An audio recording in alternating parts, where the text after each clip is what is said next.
Sobat Mikrofarm, hari ini saya sedang melakukan sharing dengan teman-teman para petani tentang pembenah tanah, tentang asam amino, tentang VOC, asap cair, dan lain-lain. Mudah-mudahan sharing saya ini bisa dimanfaatkan semaksimal mungkin dan secara kontinu. Baik, yang pertama saya mau mengenalkan hasil uji PUTS tentang kandungan NPK di tanah sini.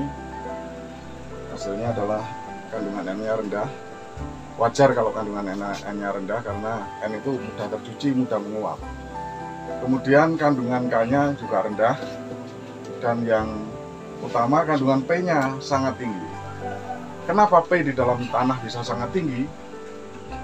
Karena P adalah unsur yang sangat dipengaruhi dengan salah satunya dengan pH tanah. Ketika pH-nya rendah, maka P akan terikat oleh aluminium atau besi menjadi unsur Al, PO4 atau FePO4, dan itu tidak bisa diserap oleh tanaman. Bagaimana cara supaya P di dalam tanah yang terikat itu bisa diserap oleh tanaman? Maka kita melakukan treatment. Treatment itu dilakukan petani secara konvensional menggunakan dolomit tiap musim. Kemudian kita menggunakan apa? Menggunakan pembenah tanah. Nah, pembenah tanah ini asal dari mikroba setempat. Misalnya daerah Jember, ya mikroba di Jember. Kenapa harus menggunakan mikroba setempat, bukan menggunakan mikroba dari luar? Ilustrasinya begini, yang paling paham terhadap situasi kondisi suatu daerah adalah penduduk daerah tersebut. Maka kita maksimalkan kerja mikroba di dalam tanah, mikroorganisme lokal atau saya singkat MOL. Bisa lihat di channel YouTube saya tentang MOL eksplorasi tanah, itu salah satunya. Itu adalah kita mengambil mikroba setempat di kedalaman di bawah lapisan olah. Kalau lapisan olah kita 30, jangan lebih dari itu. Semakin dalam semakin tidak bagus. Jadi ini mindset yang selama ini kita pegang, bahwa pengolahan tanah semakin dalam semakin bagus. Pengolahan tanah itu cukup di sekitar 20 cm, 30 cm itu sudah maksimal. Nah, kita ambil mikroba yang di bawah kedalaman 30 cm, 30-40 cm. Mikroba itu diasumsikan belum tercemar dari luar, jadi itu tidur dia di situ. Kalau di sini nggak ada yang tiduran kan kalau kerja. Kalau tidur nggak akan kerja. Ya, mikroba itu tidur sehingga dia nggak kerja. Nah, itu yang kita angkat, diambil, kemudian diperbanyak, baru kemudian dikembalikan lagi ke tanah. Jadi mikroba yang tadinya tidur di bawah, kemudian dibalik, ditaruh di atas. Harapannya apa? Itu yang menguasai daerah perakaran. Mikroba yang itu yang akan membantu, pertama menetralisir pH, kedua membuka ikatan unsur hara oleh unsur-unsur lain. Yang ketiga, nanti endingnya apa?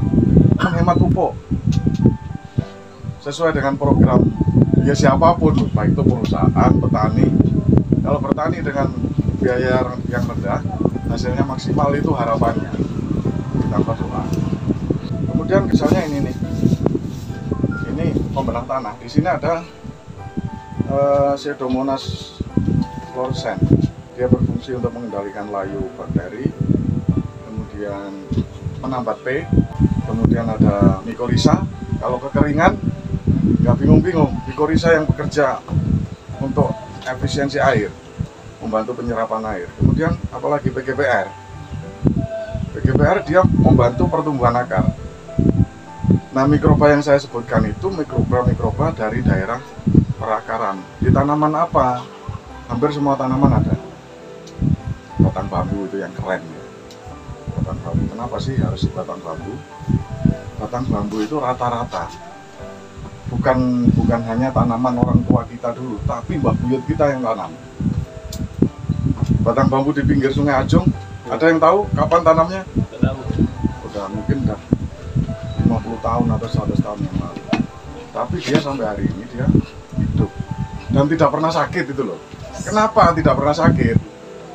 Ada sesuatu yang dititipkan Tuhan di dalam tanah di dekat daerah perakaran itu.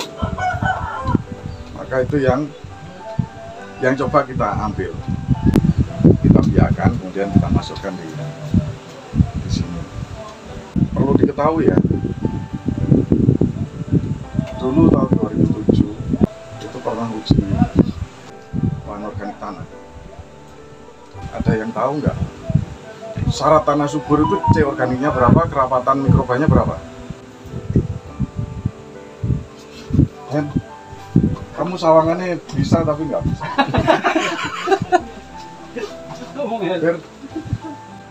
Jadi C organik itu 5%. Kerapatan mikrobanya berapa? 200 juta per 10 gram.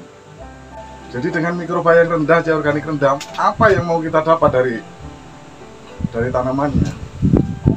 Selama berpuluh-puluh tahun kita bekerja di pertanian, kita itu hanya bekerja di satu zona di atas tanah.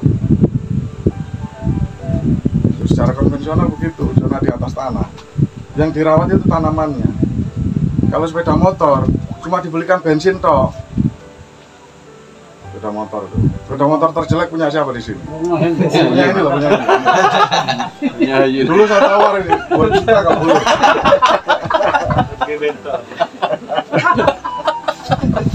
Jadi yang cuma diisi bensin, cuma dikasih pupuk, mesinnya gimana? Lah mesinnya itu ada di tanah, pabriknya itu di tanah, pabriknya itu yang harus dirawat. Kalau mau dijadikan proyek misalnya oleh teman-teman, harus berkelanjutan.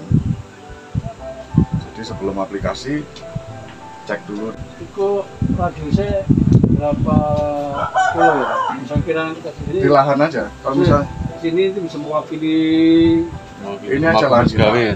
maksudnya ini lahan gumus gawe ya, ambil aja titik-titiknya.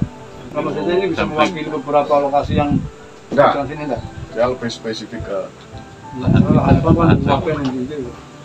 Jadi kita tahu apa yang mau kita lakukan pada tanah kita. Kalau di farm itu kan terus menerus, penyakitnya ya terus menerus ada di situ. Itu yang harus kita benahi dari tanahnya dulu.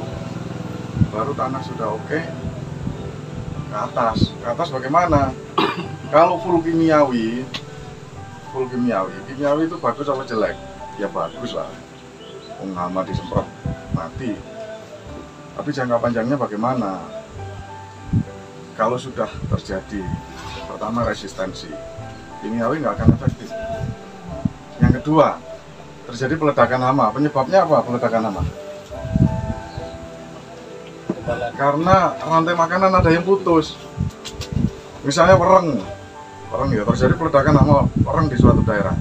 Predatornya wereng pasti habis. Kenapa? Ya akibat kimiawi.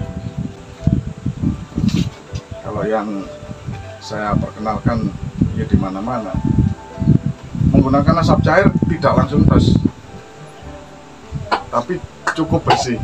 Asap cair ini kandungan utamanya fenol, tapi dalam asap cair ada 49 item yang terkandung di dalamnya. Fungsi asap cair itu sebagai alternatif, kalaupun bukan pengganti pestisida, itu bisa digunakan berselang-seling untuk memutus kekebalan hama terhadap pestisida. Kemudian VOC sudah tahu semua lah ahlinya. VOC, kemudian asam amino, fish amino acid. Asam amino berfungsi untuk apa? Banyak sekali fungsinya. Jadi dia meningkatkan, yang utama ya, meningkatkan sistem imun tanaman.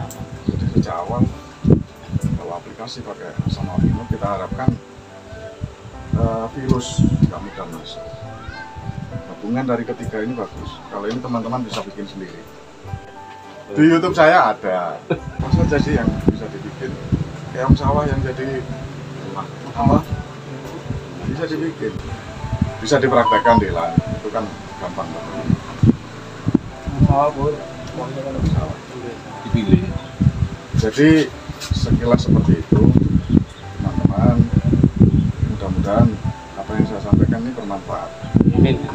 Saya yakin kendala itu pasti ada, apalagi di tanaman yang perputarannya terus-menerus, nggak boleh berhenti, harus terus-menerus dengan produktivitas, nggak boleh turun, harus tetap.